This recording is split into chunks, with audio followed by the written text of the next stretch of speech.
It is contained in the speech, page 41. We've shown that to you. It says they are constructing a 13,000 unit project at Secondary, which is 75% complete. There is nothing there, and those of you in the media can send your correspondence there to check. No such project exists. Number 2, that's Ghost Project number 2.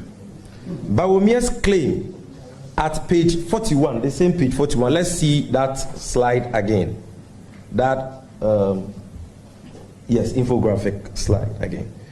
At page 41 of his speech, that this government is constructing, this time around not 13, but 500 housing units at Sefrioso, which is 20% complete.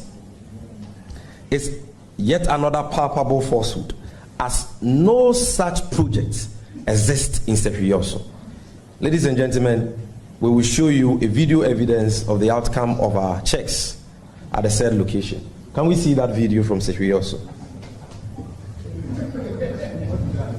Sorry about the way the video is. It is because of how it was shot. This is Jerome, our Western North Regional Communications Officer.